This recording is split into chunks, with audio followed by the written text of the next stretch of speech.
It's just a very rewarding experience to just hear it come to life after sitting with samples for so long. For me, it's just the reward at the end of the project. I get to conduct and just enjoy myself.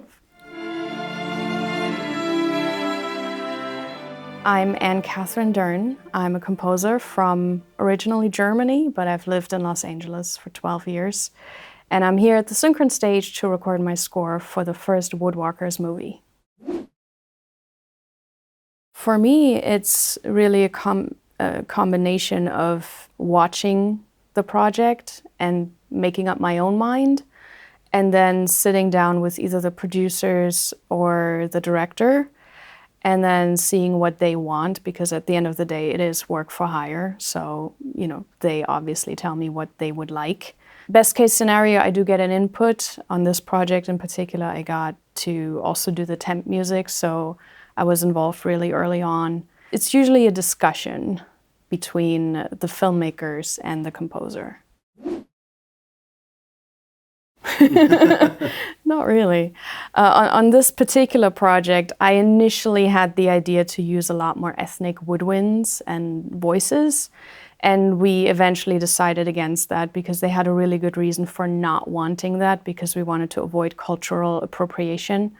So we instead opted for a more traditional orchestral hybrid sound instead of using way too many world instruments.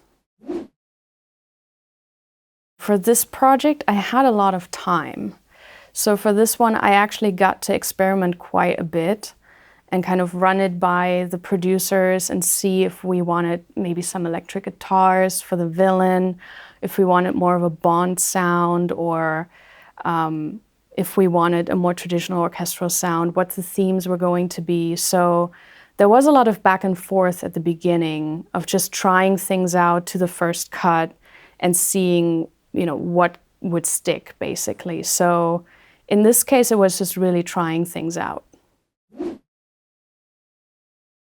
Yeah, I do most of my work with samples, but I do have a couple of instruments at my studio, like guitars, where I can just improvise a little bit and then record it and send it over and just run it by them to see if just the general direction is even something they would consider. Because maybe they have an initial response and they're immediately like, oh no, we don't want that. They did have that with, for example, the flutes. I did send them a couple of examples with that and they were like, nah, we don't really want that. But with the guitars, for example, they went for it and were like, this is actually kind of cool with the villain to be a bit more electronic, and then with the good guys to leave it a little more orchestral with acoustic instruments. So that was an idea that resonated with them. If I played well enough, yes. I don't always play the instruments well enough, so sometimes it's just well enough to get the idea across. So then I will go in later and actually have someone play it again. Or for example, with my flutes, very often I'm quite happy with the way I played it and I know how to manipulate the sound, drench it in reverb and tune it properly to kind of get it to work. So in some projects I have left in the flutes the way I played them. With voices, very often I will record demos with my voice, but I have a very small vocal range. Not a professional singer, so it's enough to get the idea across, but then I will hire a singer to actually interpret the music. For me, conducting is really just like the icing on the cake, because I know I don't have to. I know there are plenty of conductors that can be hired to do this. I know the Synchron Stage has conductors that can just step in and do it, and I could just stay in LA and listen in remotely. For me, if I can conduct, I would love to do it just because it's such a reward at the end of the project to be there with the musicians, see their reaction to hearing the music that I've been hearing for 6 months. And it's just a very rewarding experience to just hear it come to life after sitting with samples for so long and just having heard the version that I made and then hearing the version that they are interpreting, which is always slightly different. So it's really more for me, after spending months alone in a room by myself, making something that nobody has heard other than the filmmakers. You know, by the time I come here, really only 5 to 10 people have heard the score. So for me, it's just the reward at the end of the project to be with people instead of being by myself, not really getting a real life reaction to anything that I make. It's something that I personally enjoy. It's not necessary. I know a lot of composers don't like it. They would rather listen in the booth so that they can hear everything together. But that's the good thing when you have a good team in the booth that you can trust, then I get to conduct and just enjoy myself. I decided it around like the year, I want to say 2001, because I distinctly remember the first Harry Potter movie came out and the first Lord of the Rings movie came out, and both had fantastic scores. And I think that was the first time that I asked myself, I was old enough to ask myself, hey, how is this actually made? And the nice thing with Lord of the Rings was, I don't know if you remember, they had these huge DVD sets with like 40 hours of behind the scenes stuff. And I watched all of it because up to that point, I don't think we had DVD extras. I mean, DVDs were a new thing, especially double layer DVDs. So this was the first time that, you know, small town me actually got a glimpse into how movies are made, especially large scale movies. And there was a whole section about the music as well. And I just loved it. And I thought, and it was the same with the Harry Potter DVD. There was also a whole section about John Williams making the score. And those were the first soundtracks that I bought. I went to a store, because back in the day you had to. This was pre-internet. And you could listen to CDs in the store. And so I would ask the guys, can you buy this stuff? Like the music that is made for movies? And they had a whole section, and this is how I got to hear about Hans Zimmer and James Horner. You know, I got the soundtrack for Titanic, and then I also remembered loving all of those 90s Disney musicals, and I was like, oh yeah, I guess you can buy those too. So I just started a huge collection, and eventually I was like, maybe I want to do this for a living. I must have been like 13, 14, but I had no idea how to do it because at the time there was really no information. So I figured out that I could study composition or conducting. That would be adjacent. But then I actually ended up going to the Netherlands because they had a new media music program at the Artes Conservatory. So I ended up studying there. And in my first year there, I decided that LA was gonna have to be the destination, LA or London, because I looked at how many movies were made in different locations, and I was like, well, there's not that much being made anywhere else. So it either has to be the UK or it has to be the US. And I really wanted to be a composer's assistant for a while to learn from the people I was looking up to. And they're all in LA. So I was like, okay, I got to figure out how to get over there, which is kind of difficult, not just because it's expensive, but because immigration into the US is very difficult. So, you know, I made a plan to go study there, do internships there, try my luck.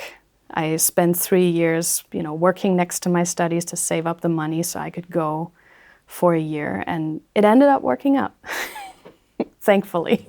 It was a bit of a gamble, but it worked out. 8 years for the idea to come, and then another 3 years to actually work out the logistics of actually doing it. It's not something that you can just, you know, do. But I also figured I wanted to do it while I was young. At the time I was 24, I think. Because I was like, well, I don't have children, I don't have, you know, a place where I'm living, I don't have a house or a partner or anything. So there's nothing keeping me currently. And I was worried that if I stayed in Germany or in the Netherlands, that I would start settling down, and then it's so much harder to go. So I figured, why not just do it now? If it doesn't work out, I come back and then I can still settle down. But maybe it works out and then I stay there. Not so much in the workflow itself, because I learned workflow from the composers I worked for. So that has very much stayed the same. Something I do differently, when I started working for other composers, some of them still had this old setup where they would hardwire Cubase into Pro Tools and then print stems in real time. It was not great. It would take forever. It was not the most efficient way of doing it, and I know why they still had that old setup, because Cubase used to not be great at offline bouncing and that sort of thing. But you know, we don't really do that anymore. Some studios are still set up like that, in that old-fashioned way. That's something, you know, I would sit there at 3 a.m. printing stems for hours and hours and hours, and I would just be like, there's a more efficient way to do this. There's a more modern way of doing certain things. But for the most part, I took over their way of working because it's a tried method. There are certain standards how to prepare things for different team members. So, and I took over their way of doing templates and Google Sheets, Pro Tools Prep, all of those things. In terms of writing, I think I've changed over time. Because I think at the beginning, I had a lot of ego because I am a studied, classically trained composer, and I really wanted to show off. I really wanted to show everybody that I knew my technique. I knew orchestration, I know how to write themes and counterpoint, and you know, I went to school for this.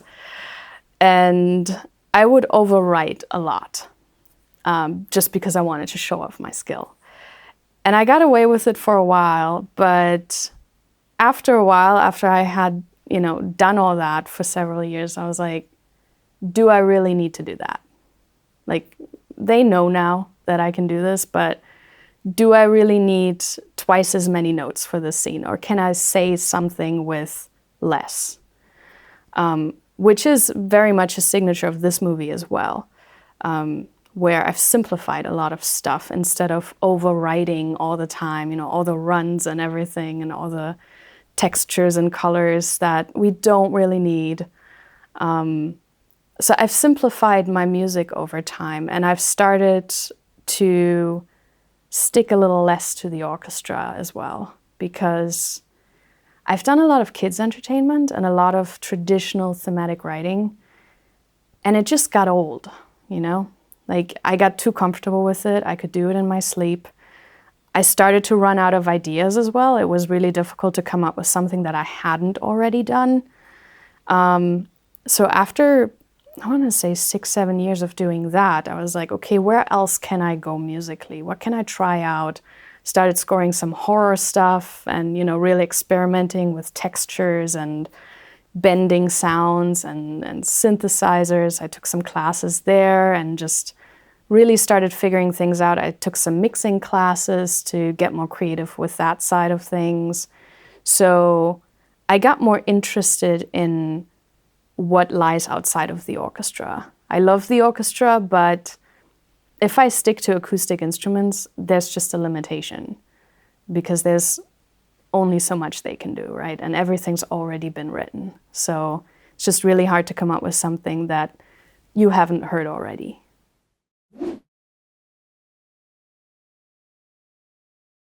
Something I've started doing a lot more is layer in textures or record textures, but then process them with audio plugins and just kind of, you know, just bending things, using the pitch wheel a lot more to, you know, create new sounds.